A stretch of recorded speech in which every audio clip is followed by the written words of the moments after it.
फजल और सलामती आप में बढ़ती जाए और खुदावंद हमेशा आप सबों के साथ रहेगी। पैदाइश 15वां बाब 15वें बाब की 12वीं आयत से मैं आपके लिए पढ़ूंगा।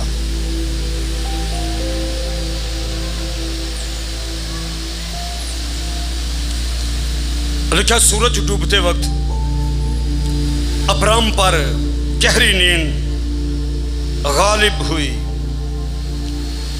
और देखो एक बड़ी हौलनाक तारीकी उस पर छा गई और उसने अब्राम से कहा, यकीन जान के तेरी नस्ल के लोग ऐसे मुल्क में जो उनका नहीं परदेसी होंगे और वहां के लोगों की गुलामी करेंगे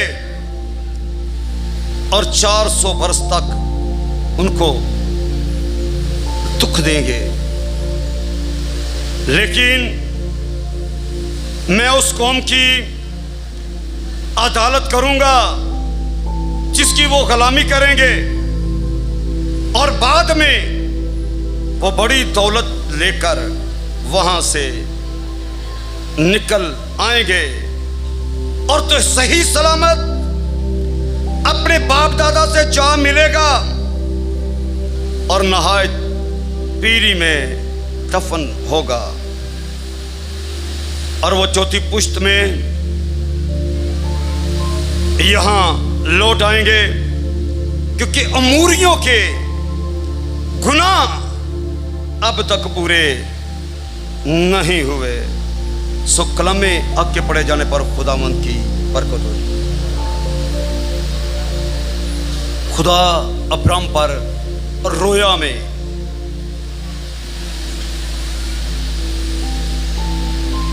कलाम करता है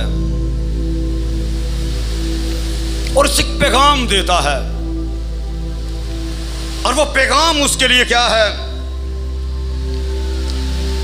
कि तेरी जो नस्ल है 400 वर्ष तक गुलामी में रहेगी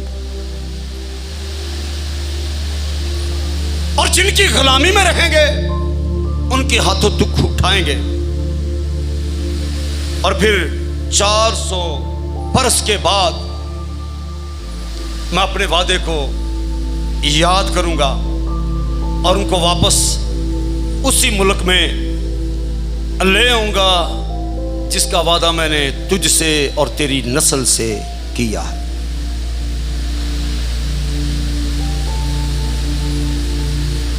उसके साथ उम्र की दराजी का वादा किया गया, उसकी नस्ल को बहुत बढ़ाने का वादा किया गया। फिर चौथी पुश्त में वापस लौट आ जाएंगे, यह भी वादा उसके साथ किया गया। लेकिन जब चौथी पुश्त को वापस लुटा लाने का वादा किया तो उसके साथ एक बात को वाज़े किया।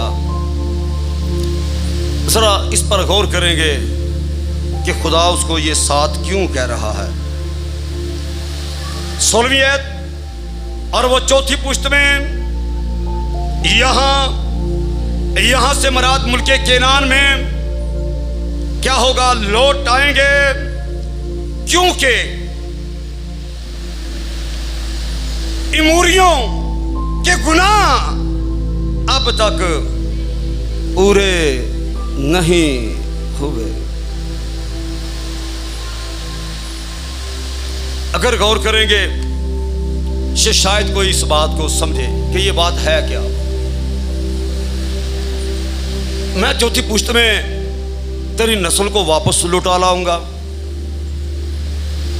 क्योंकि अभी तक अमूरियों के जो गुनाह हैं वो पूरे नहीं हुए, उनके गुनाह पूरे नहीं हुए। इससे पहले खुदा इस्राएलियों को मुल्के केनान में लाता, मुल्के केनान में बसने वाली जो कौमें जो अमूरियों की नस्ल हैं उनके बारे में लिखा है, क्योंकि अभी तक पढ़े जरा, अमूरियों के गुनाह अब तक पूरे नहीं हुए, इसलिए अभी फैसला भी नहीं होगा।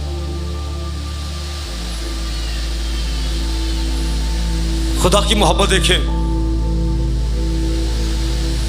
जब तक किसी इंसान के गुनाह का पैमाना लबरेज ना हो जाए, इंतहा तक ना पहुंच जाए, खुदा तहम्मुल करके क्या करता है जी, ठहरा रहता है और इंतजार करता रहता है कि शायद अब भी ये अपनी बदी से क्या करे जी, बाज आए।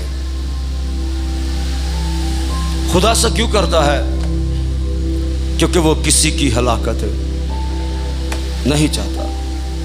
अगर अमूरियों के बारे में ये कहा जा रहा है कि अभी तक उनके गुनाह पूरे नहीं हुए, तो मैं बेशतर जता चुका हूं कि खुदा आलमुल गैब यानी इल्मुल गैब होने के नाते ये सारी बातें पहले ही से बता देता है, वगरना इस्राएलियों का दुख उठाना और अमूरियों का गुनाह करना ये उनकी किस्मत में नहीं लिखा, या ये उनकी किस्मत नहीं जैसा बाज लोग समझते हैं।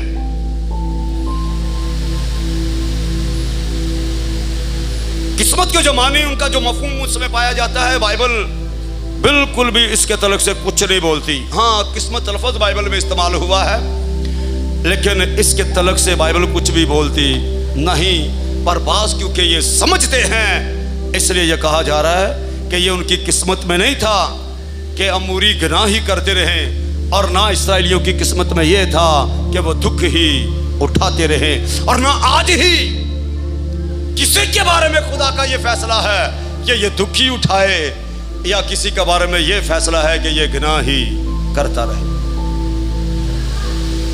जरा दोबारा इन बातों को सुने, मैं दोबारा आपके लिए पढ़ना चाहता हूं। 12वीं ऐसे सूरज डूबते वक्त अब्राम पर क्या हुआ जी? गहरी नींद गालिब हुई। खुदा रोया दिखा रहा है, रोया में कलाम कर रहा है।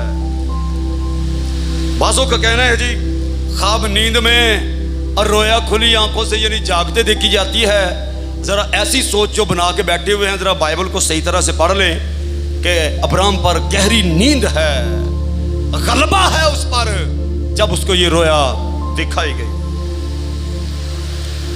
सूरज डूबते वक्त अब्राम पर गहरी नींद गालिब हुई, और देखो एक बड़ी हौलनाक तरीकी उस पर छा गई, और उसने अब्राम से कहा, ए यकीन जान। क्या कहा गया जी?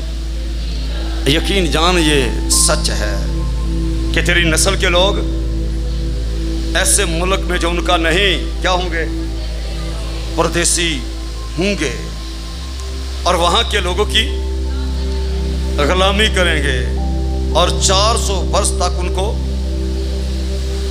और वो 400 वर्ष तक उनको दुख देंगे। ये खुदा का फैसला नहीं,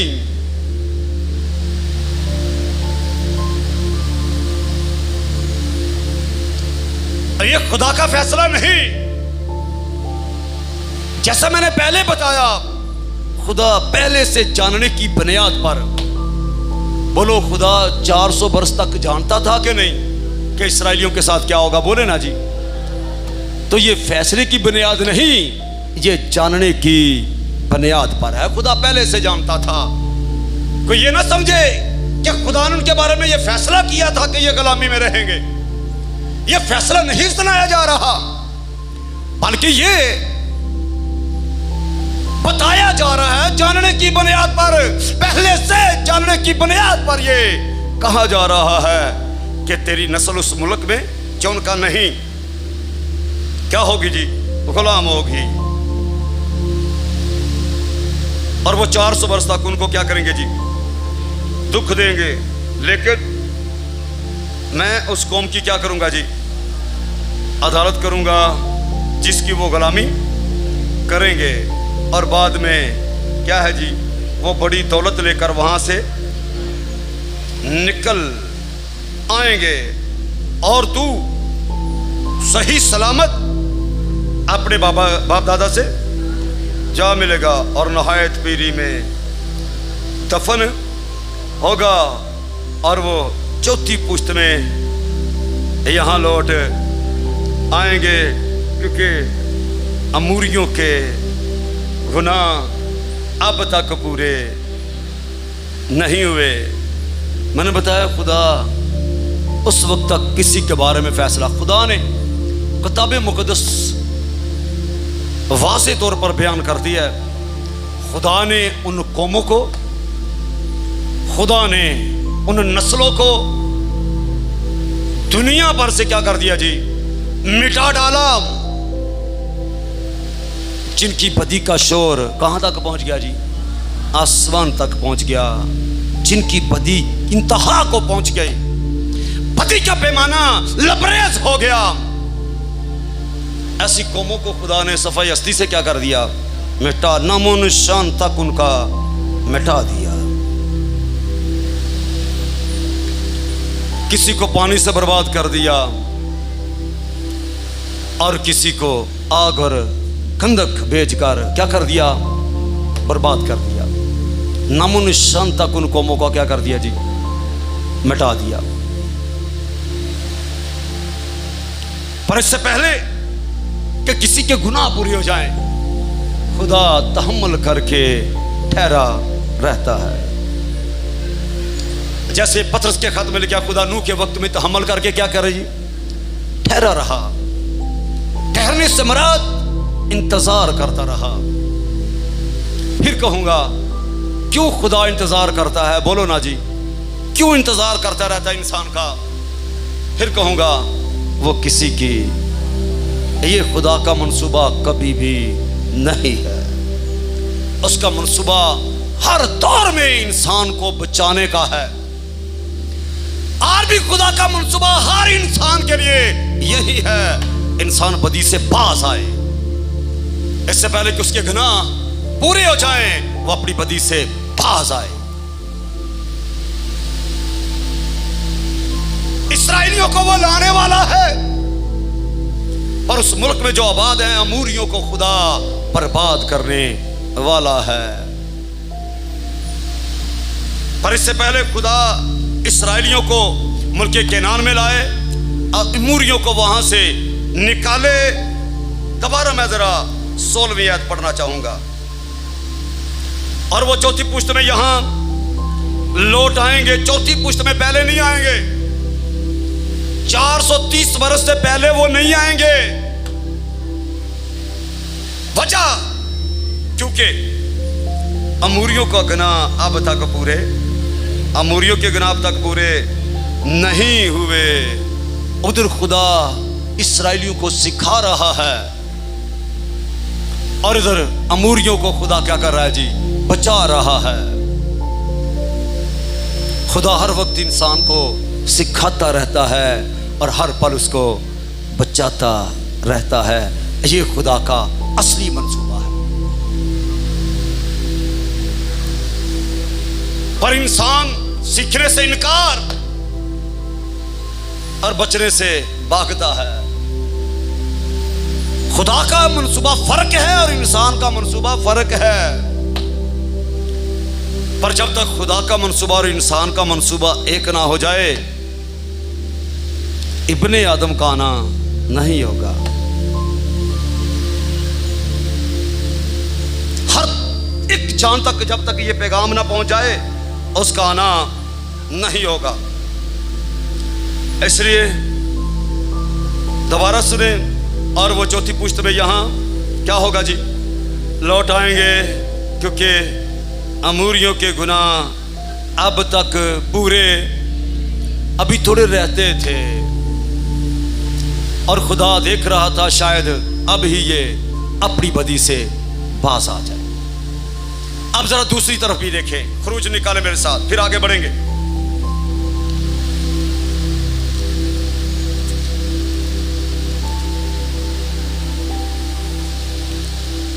दूसरा बाब उसकी 22वीं से पढ़ रहा हूं, बल्कि 23वीं से पढ़ देता हूं।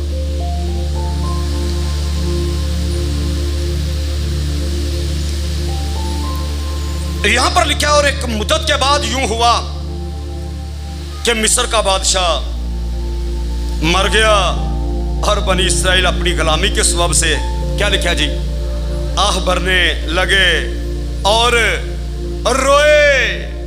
और उनका रोना जो उनकी गुलामी के बायस था खुदा तक।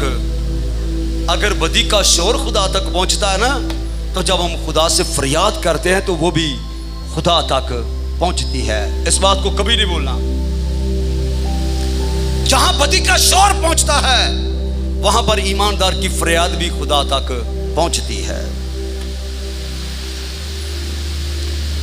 उनका रोना जो उनकी गुलामी का बायस था क्या लिखा जी खुदा तक पहुंचा। और खुदा ने उनका कराहना क्या किया जी सुना। और खुदा ने अपने अहद को जो अब्राहम और इसहाक और याकूब के साथ किया था क्या किया जी याद किया। कौन सा अहद कि मैं चौथी पुश्त में तुझको वापस इस मुल्क में लौटा लाऊंगा। याद किया। और खुदा ने बनी इस्राएल पर नजर की और उनके हाल को मालूम किया कि अब इस लायक हैं कि इनको मुल्क केनान में पहुंचा दिया जाए। अब जरा दोनों तरफ निगाह करें, अमूरियों के हाल पर और इसराइलियों की जिंदगी पर। इसराइलियों का कराहना और अमूरियों का गना का पैमाना लबरेज होना। इसराइलियों के लिए खुदा क्या कर रहा है और अमूरियों के लिए खुदा का मंसूबा क्या है, ताकि इस बात की वजाहत हो जाए कि जिनके गना का पैमाना लबरेज हो जाता है उनके लिए खुदा का फैसला क्या है। और जो अपने गना से बाज आते खुदा की हजूरी में फरियाद करते हैं उनके बारे में खुदा फैसला क्या करता है। हालांकि आप में से बाजों के अंदर यह सोच बन गई होगी जो बाइबल को सही तरह समझते हैं कि 400 बरस तक वो मार खाते रहे, जुल्म उठाते रहे, मिस्रियों के हाथों दुख पाते रहे, तो क्या खुदा पहले नहीं मालूम कर रहा था? बोलो जरा मेरे साथ, खुदा पहले नहीं देख रहा था? पहले भी देख रहा था, सब कुछ हो रहा था। इस्राएल के बारे में बताना चाहता हूं। इस्राएल को खुदा ने कहा ये मेरा बेटा है, बेटा मार खा रहा है, बेटा दुख पा रहा है। और आसमानों पर बाप क्या कर रहा है जी? देखता जा रहा है। हैरानगी की बात है कि ये बेटा कैसा है और वो बाप कैसा है। पर फिर कहूंगा जरा एक ही आयत पर गौर करोगे तो आपको समझ मिल जाएगी वो बाप कैसा है और वो बेटा कैसा है। बाप किसी की हलाकत नहीं चाहता, दुख में जरूर डाल देगा पर हलाकत। दाऊद की नस्ल को यह कहा गया सबूर की किताब के अंदर, अगर तेरे लड़के खता करेंगे तो मैं छड़ी से उनको क्या करूंगा जी? सजा दूंगा, पर अपने वादे से मैं दस्तबरदार नहीं होऊंगा, क्योंकि मैंने अपने कदूसी की कसम खाई है। वादे से दस्तबरदार नहीं, सजा दे के वापस जरूर लाएगा। जिससे मैं बेटा बनाता हूं, बोलो ना जी, उससे बस प्यार ही करता रहता हूं, बोलो ना। उससे जरूरत पड़े तो फिर कोड़े भी लगाता हूं। अगर कोड़े लगे ना तो जरा गौर करना कि जो मुझसे इतना प्यार करता है अब कोड़े क्यों लगा रहा है। वो किसी की हलाकत नहीं चाहता। कोड़े हलाकत के लिए नहीं, कोड़े बचाने के लिए। तो ये खुदा की बेपना मोहब्बत है कि गुनाह की हालत में भी कोड़े लगा के वापस लाने की कोशिश करता है। मैंने कहा अमूरियों के हाल पर गौर करें और इसराइलियों के कराहने पर निगाह करें। लिखा है खुदा ने उनका कराहना सुना, और साथ ये भी लिखा है जब कराहना उनका सुना गया, खुदा ने बनी इस्राएल पर नजर की और उनके हाल को क्या किया? मालूम किया। हाल को मालूम किया। खुदा हाल कैसे मालूम करता है? जरा ये तो जरा गौर करें। ये बातें बस सोचो तक की रह जाती हैं, पर गौर करने से, सही तरह गौर करने से इनकी समझ भी आती है।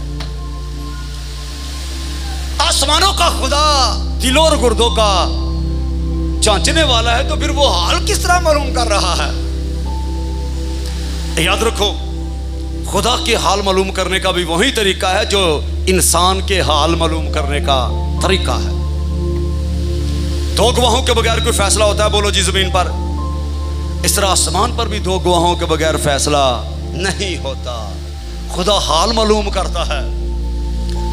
जब सदूम और अमूरा को तबाह करना था, कितने लोग भेजे गए सदूम में? बोलो जी। 2 लोगों को भेजा गया। किस काम के लिए भेजा गया? खुदा उनका हाल जानता था। वो तो लिखा मेरी ख्वाबगाह की छानबीन करता है। और दाऊद कहता है, देख खुदा, मेरी जुबान पर कोई ऐसी बात नहीं जिसे तू पूरे तौर पर ना जानता। अभी हमारी जुबान पर वो बात नहीं आती और खुदा उसे भी जानता है। बोलो कैसे जानता है? फिर कहूंगा, वो दिलों और गुर्दों का जांचने वाला है। पर 2 गवाहों के बगैर फैसला नहीं करता। वहां पर भी 2 शख्स भेजे गए। जब मालूम किया गया उनका हाल, सदूम और अमूरा के लोगों का हाल मालूम कर लिया गया, तो फिर फैसला बिल्कुल क्लियर हो गया जी। क्या? इन पर आग और गंधक आनी ही चाहिए, क्योंकि फरिश्तों ने वहां पर जाके क्या देखा? बदी के सिवा और कुछ भी ना देखा। लोग उनके साथ भी बदी करना चाहते थे। हाल मालूम हो गया। खुदा ने इस्राएलियों का हाल मालूम किया, उनका कराहना सुना। तो जब कोई खाक सर बन के खुदा के हुजूर फरियाद करेगा, खुदा सुनेगा कि नहीं? बोलो जी। जब कोई अपनी सोच बदलेगा, खुदा भी इरादा बदलेगा कि नहीं? बोलो जी, बदलेगा। आपकी सोच के साथ खुदा भी अपने इरादे को तब्दील कर देता है, और उसकी वजह कोई और नहीं। खुदा मजबूर नहीं कि खुदा अपने फैसले बदले। बस खुदा का मंसूबा यह है कि वो किसी की हलाकत नहीं चाहता, हर एक को बचाना चाहता है। इसलिए आपकी सोच बदलने के साथ ही खुदा फौरी अपने फैसले को भी क्या कर देता है? बदल देता है। जब कोई गुनाह से निकलने की कोशिश करता है, तो फिर खुदा अपने इरादे को भी क्या कर देता है? बदल देता है। छड़ी को भी पास कर देता है और दुख को भी पीछे हटा देता है। खुदा ने उनका हाल, बोलो ना जी, क्या किया? मालूम किया। 400 साल, बोलो जी, छोटा अरसा है। 4 पुश्तें गुजर गई, छोटा वक्त है। इस्राएलियों के बारे में लिखा, जब मिस्र की गुलामी से वो निकले, उनको ऐसा ही मालूम होता था कि जैसे कोई ख्वाब देख रहे हैं, क्योंकि इतने साल लगातार गुलामी में रहने के बाद वो सोच भी नहीं सकते थे कि हम गुलामी में से कभी निकलेंगे भी। लेकिन क्या हुआ? लेकिन खुदा ने उनके रोने को सुना। उनका रोना जो उनकी गुलामी के बाइस था, खुदा तक पहुंचा और खुदा ने उनका कराहना सुना। यहां एक सोच क्लियर करके आगे बढ़ूंगा जी, जरा गौर से सुने। क्या खुदा हमारे मांगने से पहले नहीं जानता? जानता है। बल्कि लिखा, यशायाह में लिखा है, हनूस तू मांग भी ना चुकेगा और मैं तुझे दे दूंगा। लेकिन उसके बावजूद एक रूहानी असूल है, और वो असूल क्या है? मांगो तो तुमको दिया जाएगा। मांगने के बाद पाने वाला जो असूल है, एक खुदा का अपना बनाया हुआ है। और लिखा है, तुम्हें इसलिए मिलता क्योंकि तुम मांगते नहीं हो। मांगो तो तुमको दिया जाएगा। अच्छा, जरा यहां पर यह भी मुझे बता दे, अगर मांगे नहीं तो मिलेगा नहीं? भला बोलो ना जी, क्यों मिलेगा? उसकी वजह भी को बयान कर दे जी। मांगने के बगैर अगर मिलता है, रोटी ना भी मांगोगे तो आपको मिलेगी जी। तो ये खुदा की परवरदिगारी है। याद रखे, सूरज क्या दोनों पर नहीं चढ़ता? बोलो जी। नेक और बदो दोनों पर चढ़ता है। बारिश दोनों पर होती है। पर याद रखे, अगर तुम मांगोगे नहीं तो फिर खुदा से ला तलक हो जाओगे। याद रखो मेरी बात को। दुआ ना करने वाला, ना मांगने वाला खुदा से लातल्लक हो जाता है, उसके साथ अपने रिश्ते को नहीं पहचानता वो कि मेरा रिश्ता उसके साथ क्या है। इसलिए मांगने वाले अपने रिश्ते को भी पहचानते हैं और खुदा के साथ राबते में भी, तल्लक में भी रहते हैं। और लिखा जो उससे दुआ मांगता है वो उसके करीब है, करीब भी रहता है। इसलिए खुदा का बनाया उसूल है, मांगो तुमको दिया जाएगा। इसलिए दुआ मांगना नहायत ज़रूरी अमल है। बेदुआ शख्स कभी रूहानी नहीं हो सकता, मेरी बात को याद रखना है। उसकी वजह कि उसका तल्लुक खुदा के साथ कोई भी नहीं है। बस वो इसी खुशफहमी में है कि मांगने के बगैर भी मिल रहा है, तो फिर मांगने की क्या ज़रूरत है। ये तो सच है कि मांगने के बगैर भी वो देगा, ये तो उसकी मेहरबानी है ना जी, बोले ये उसकी परवरदिगारी है, मांगने के बगैर भी देता है। पर ऐसा शख्स मत सोचे कि मेरा कोई रिश्ता भी खुदा के साथ है। गैर रूहानी शख्स है वो जो दुआ नहीं करता। इसलिए अपना वक्त जरूर खुदा के सामने दिया करें, खुदा के सामने जरूर झुका करें, ताकि आपका रिश्ता खुदा के साथ, बोले ना जी, कायम रहे। आमीन। अब इसराइलियों का जो हाल है वो आपने सुन लिया, और ये मिसाल है आपके लिए। खुदा 400 वर्ष से देख रहा है मिस्रीन के साथ क्या कर रहे हैं, लेकिन खुदा ने सब कुछ होने दिया। फिर जब उन्होंने फरियाद की, क्या खुदा ने नहीं सुनी? बोलो जी, सुनी। तो इसका मतलब है मांगने के बाद पाने वाला जो असूल है ये खुदा का अपना बनाया हुआ असूल है। इसलिए मांगा करो ताकि तुमको दिया जाए। आमीन। ये दुआ नहीं जो लोग करते, मेहरबानी करके जरा किया करो, अपने जरा तल्लुक को कायम रखो। इस तरह ला तल्लुक हो जाओगे, कोई रिश्ता आपका खुदा के साथ नहीं रहेगा, आप रूहानी नहीं रहोगे, गैर रूहानी हो जाओगे। सिर्फ यही ना समझो, बास लोगों के बारे में, बल्कि मैंने सुना भी है, वो कहते हैं कि हम मांगते भी नहीं, कभी दुआ नहीं की। ये उसकी बड़ी मेहरबानी है जी, सब कुछ दे रहा है, औलाद भी है और रोटी भी देता है, सब कुछ देता है। ऐसे लोगों के लिए खूबसूरत पैगाम, जरा गौर से सुन लें। अगर तुम मांगते नहीं तो वैसा तुमसे करता है, अगर मांगोगे तो फिर वो कैसा तुमसे करेगा। आमीन। इसलिए जरूरी है मांगा करो। यसू ने भी बनाया, मांगोगे तो तुमको दिया जाएगा, ढूंढो तो, और दरवाजा खटखटाओ तो तुम्हारे वास्ते। खटखटाना, ढूंढना, मांगना, ये रूहानी शख्स के अपने मसीह से पाए हुए असूल हैं जी। आमीन। जरा इन्हीं के मुताबिक जिंदगी गुजारो। और इसराइलियों के दरमियान आपने देख लिया कि पुराने अहद में भी खुदा ऐसा ही करता रहा। खुदा देखता रहा, खुदा जानता था इनके साथ क्या हो रहा है, लेकिन जब तक उन्होंने फरियाद नहीं की तब तक उनके साथ कोई अच्छा बर्ताव नहीं है। फिर उनकी फरियाद भी सुनी गई, उनका कराहना भी सुना गया, उनका हाल भी मालूम किया गया, और उनको वहां से निकाल के मुल्क केनान के अंदर पहुंचा भी दिया गया। अमूरियों के बारे में बताना चाहता हूं, बड़ी जोरावर कौम थी, बहुत जोरावर। उनका हाल आमोस की किताब में लिखा हुआ है, जरा खोले मेरे साथ ताकि हम पढ़ें, उनका हाल भी मालूम करें जरा। आमोस 2 बाब, उसकी नाम ही ऐसे पढ़ रहा हूं।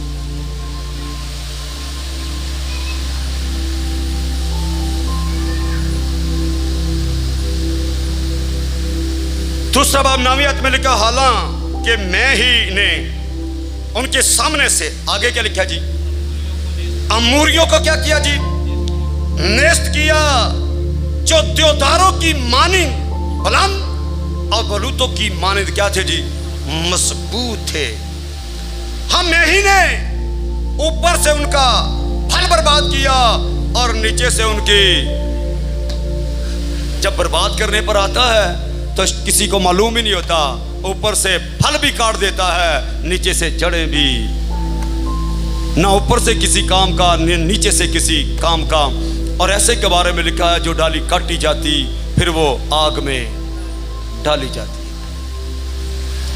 खुदा किस तरह इंसान को बर्बाद करता है, जब वो अपनी बदी से बाज नहीं आता, जब उसकी बदी का पैमाना लबरेज हो जाता है, जब इंतहा को उसका गुनाह पहुंच जाता है, पहले खुदा तहम्मुल करके ठहरा रहता है, देखता रहता है कि अभी बाज आ जाए, अभी बाज आ जाए।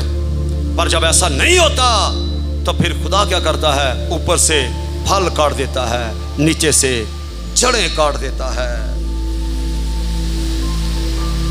तस्वीर, और मैं ही तुमको मुल्क मिस्र से निकाल लाया और 40 बरस तक बियाबान में तुम्हारी रहबरी की, ताकि तुम अमूरियों के मुल्क पर क्या हो जाओ जी, काबिज हो जाओ।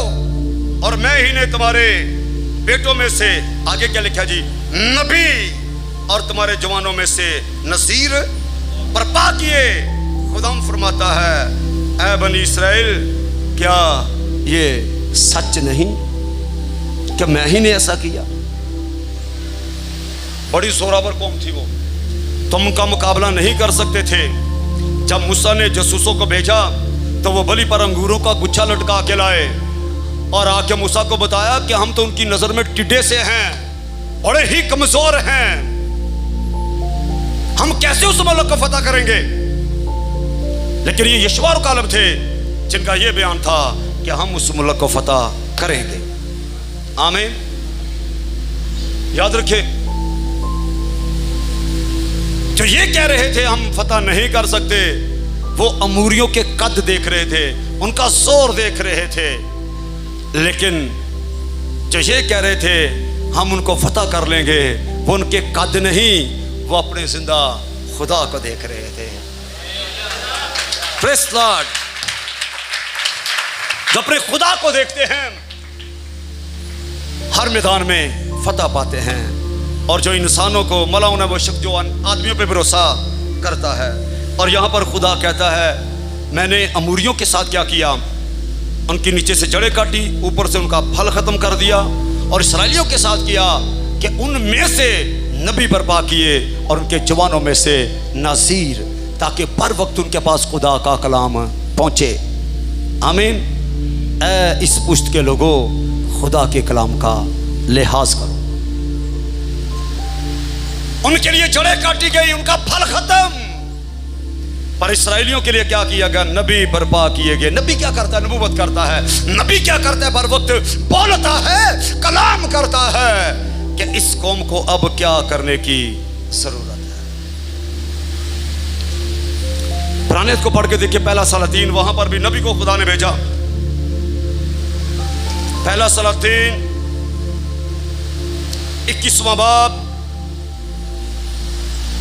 जब अखिया बादशाह ने नबूत का पाकिस्तान उसे कत्ल करवाने के बाद उससे छीन लिया, तो लिखा खुदा ने एलिया तिशबी को भेजा कि जा और जाके अखब को बता दे कि अब तेरे साथ क्या होने वाला है। 24वें ऐसे बढ़ रहा हूं, पहला सलातीन 21वां बाब 24वें ऐसे लिखा है, अखयब का जो कोई शहर में मरेगा, किसका, अखयब का, बादशाह का, जो कोई मरेगा उसे क्या करेंगे जी, कुत्ते खाएंगे। और जो मैदान में मरेगा उसे हवा के परिंदे क्या कर जाएंगे जी, चट कर जाएंगे। क्योंकि अखयब की मानिद कोई नहीं हुआ था जिसने खुदावंद के हजूर क्या की जी, बदी करने के लिए अपने आप को बेच डाला था। और जिसे उसकी बीवी इजबल अबारा करती थी, और उसने नहायत नफरत अंगेज काम ये किया कि आगे की लिखा जी, अमूरियों की तरह जिनको खुदावंद ने बनी इसराइल के आगे से निकाल दिया था, बुतों की पैरवी की। जब अखयब ने यह बातें सुनी तो अपने कपड़े फाड़े और अपने तन पर टाट डाला, रोजा रखा और टाट ही में लेटने और दबे पांव चलने लगा। तब खुदावंद का ये कलाम एलिया तिशबी पर नाज़िल हुआ। पहले क्या कलाम है और फिर सुने क्या कलाम है। तू देखता है कि अखयब मेरे हजूर कैसा खाकसार बन गया है। पहले उसको ये पैगाम है कि जो शहर में मरेगा उसको कुत्ते खाएंगे, और जो मैदान में मरेगा हवा के परिंदे चट कर जाएंगे। जैसा नबूत के साथ तूने किया वैसा ही होगा। पर जब उसने ये पैगाम सुना, नबी की मार्फत किया गया कलाम सुनते ही उसने टाट ओढ़ लिया और रोजा रख लिया, यानी खुदा से वो डरा और उसने कहा मैं ऐसा नहीं करूंगा, मैं अपनी बदी की राह को तर्क करूंगा, मैं खुदावंद के हुजूर फरोतन बनूंगा और मैं खुदावंद के साथ चलूंगा। खाकसर बन गया। जैसे ही उसने सोच बदली, बोलो ना जी, खुदा ने भी अपना इरादा उसके बारे में बदल दिया। नैनवा के लोगों ने जब रोजा रख लिया, खुदा ने बर्बाद कर दिया नैनवा को। बोलो ना जी। मैं आपसे पूछ रहा हूं, बचा लिया। मैंने बताया जब हम अपनी सोच बदलते हैं, खुदा अपने इरादे को भी तब्दील कर देता है। इंसान की सोचें जैसी होती हैं, उसकी सोचें इंसान को वैसा ही बना देती हैं। इसलिए सोचें तब्दील करोगे, खुदा इरादे तब्दील करेगा और आसमान को खोल के नबी बर्पा करेगा, नसीर पैदा करेगा और आपकी नस्लों को बाबरकत बनाएगा। यहां पर खुदा ने इरादा तब्दील कर लिया और एलिया से कहा गया तू देखता है, जरा देख। खुदा दिखाता है, खुद भी हाल मालूम करता है, आदमी को भी करवाता है। मालूम कर इसका हाल। देखता है कि अखयब मेरे हुजूर क्या हुआ जी, खाकसार बन गया है। बस चूंकि वो मेरे हुजूर खाकसार बन गया है, इसलिए मैं उसके अय्याम में ये बला नाज़िल नहीं करूंगा। गुनाह तो उसने किया है, पर इसके अय्याम में ऐसा नहीं होगा। जैसे खुदा सुलेमान को कहता है मैं तेरे बाप दाऊद का लिहाज करूंगा, तुझसे बादशाही नहीं, तेरी नस्ल से छीनूंगा। ऐसे ही यकीन से ये कहा गया कि मैं तेरे अय्याम में अपनी बला को नाज़िल नहीं करूंगा, बल्कि उसके बेटे के अय्याम में उसके घराने पर बला नाज़िल करूंगा। खुदा लिहाज करता है।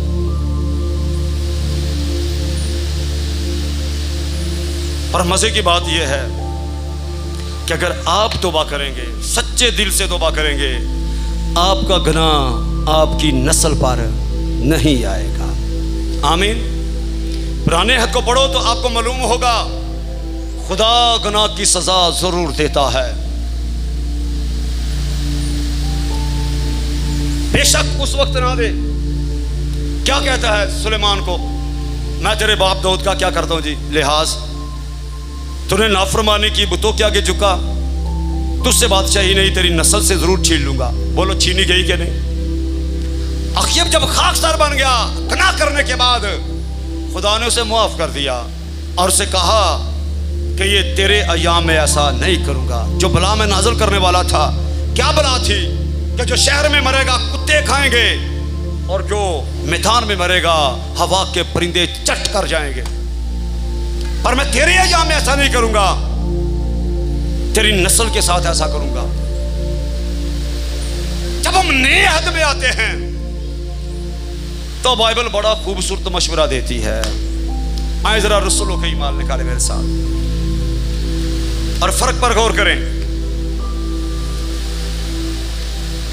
और नस्लों को बचाएं।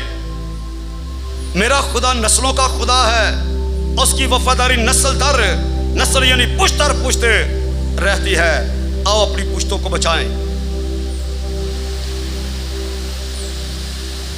रसूलों की ईमान 3 बाब 19वीं आयत, यहां पर लिखा बस क्या करो जी, तौबा करो और रुजू लाओ ताकि तुम्हारे गुनाह मिटाए जाएं और इस तरह खुदावंद के हुजूर से ताज़गी के दिन आए। आमीन। बाबरकत दिन आए, फतहमंद दिन आए, ताकि आप हमेशा की जिंदगी के साथ आराम में दाखिल किए जाओ। बस तौबा करो। तौबा तो अखयब ने भी की, तौबा तो दाऊद ने भी की। उस वक्त तो मुआफी हो गई, लेकिन सजा उनकी क्या रही जी, कायम रही। क्योंकि लिखा मैं तेरे बाप दादा की बदकारी की सजा 3री और 4थी पुश्ता करूंगा। लेकिन जब हम नए हद में दाखिल होते हैं, 3री 4थी पुश्त वाला कोई मामला नहीं है। ये पुराना है था कि बाप दादा ने अंगूर खाए और हमारे दांत क्या हो गए जी, खट्टे हो गए। आज जो अंगूर खाएगा उसी के दांत खट्टे होंगे। जो जान गना करेगी वो मारी जाएगी। पर ये कैसे हुआ? सुने जरा गौर से। बताना चाहता हूं, मैंने शुरू में आपको बताया कि आप अमूरियों के गुनाह पर गौर करें कि उनके गुनाह अभी कुछ बाकी थे, इसलिए खुदा तहम्मुल करके ठहरा हुआ था। जब तक किसी इंसान के गुनाह का पैमाना लबरेज ना हो जाए, इंतहा तक ना पहुंच जाए, उसका फैसला नहीं होता। खुदा इंतजार करता रहता है। लेकिन दूसरी तरफ इस्राएलियों ने जब रोना शुरू किया, फरियाद करनी शुरू की, तो खुदा ने उन पर रहम भी कर दिया। आमीन। अब खुदा के अंदर अनगिनत सिफात हैं, जिनमें दो ये भी हैं कि वो आदल भी है और वो मोहब्बत भी है। मैंने कहा गौर से सुने जरा। और ये दोनों काम एक वक्त में नहीं कोई कर सकता जी। या तो इंसाफ करेगा तो या फिर मोहब्बत करेगा। अगर इंसाफ करे तो मोहब्बत नहीं, अगर मोहब्बत करे तो इंसाफ नहीं। पर खुदा ने ये दोनों काम ही करने हैं। इंसाफ भी करना है, मोहब्बत भी करनी है, क्योंकि खुदा की खूबियों में ये दो खूबियां भी हैं। खुदा आदिल भी है और खुदा मोहब्बत भी है। आमीन। इन दोनों कामों को बैक वक्त करने के लिए उसने अपने कलमे को दुनिया का मनजी बना के भेज दिया। आमीन। और लिखा जब वो आया, उसने सारे गुनाहों का ज़िम्मा अपने ऊपर लेके हुक्मों की वो दस्तावेज जो हमारे नाम पर और हमारे खिलाफ थी, कीलों से जड़कर अपनी नजरों से क्या कर दिया जी? हटा दिया। यूं खुदा ने अपने मंसूबे को तकमील देते हुए अपने बेटे को जहान का मनजी बना के भेजा, ताकि दोनों काम एक वक्त में करे, अदल भी कर दे और मोहब्बत भी कर दे। आमीन। बाप ने दुनिया से ऐसी मोहब्बत रखी कि अपना इकलौता बेटा बख्श दिया, ताकि जो कोई उस पर ईमान लाए। फिर कहूंगा हलाक। खुदा का मंसूबा कभी भी किसी की हलाकत नहीं, इसलिए उसने अपने कलमे को दुनिया में भेजा, इसलिए कलमा मुजस्सम हुआ, इसलिए वो जहान का मनजी ठहरा। वो आया, सारे जहान के गुनाहों का जिम्मेदार बन गया और सारे जहान के गुनाह अपने ऊपर लेके सलीब पर चढ़ गया। और असासील के बकरे की तरह फिरता नहीं रहा, गुनाहों को लेके सलीब पर चढ़ गया और एक ही बार कुर्बान होने से उनको हमेशा के लिए पाक कर दिया, जो पाक किए जाते हैं। आमीन। हमेशा हमेशा के लिए पाक कर दिया, बल्कि क्या उनकी अबदी खलासी करा दी। आमीन। आप मुबारक लोगों जो खुदा के बेटे पर ईमान लाए हो, आप हमेशा के लिए पाक किए गए हो, क्योंकि आपकी खलासी अबदी है, आपकी निजात भी अबदी है। क्योंकि निजात हिंदा अब तक है, इसलिए निजात अबदी है, इसलिए खलासी हमेशा हमेशा के लिए है। खलासी कराने वाला हमेशा हमेशा के लिए है, इसलिए आपकी खलासी भी क्या है जी? हमेशा हमेशा के। पुराने अहद के अंदर दोनों काम इकट्ठे नहीं हो रहे थे। या तो खुदा इंसाफ करता था तो या फिर खुदा मोहब्बत करता था। नए अहद में आके दोनों काम एक ही वक्त में हो गए, मोहब्बत भी हो गई और इंसाफ भी हो गया। आमीन जी। और ये कैसे किया? उसने अपने बेटे यीशु मसीह को हमारे गुनाहों का जिम्मेदार ठहराया। और ऐसा क्यों किया? फिर कहूंगा, वो किसी की हलाकत नहीं करता। पतरस के खाते में मैंने फिर दोबारा सुन ले, जरा पढ़ता हूं आपके लिए।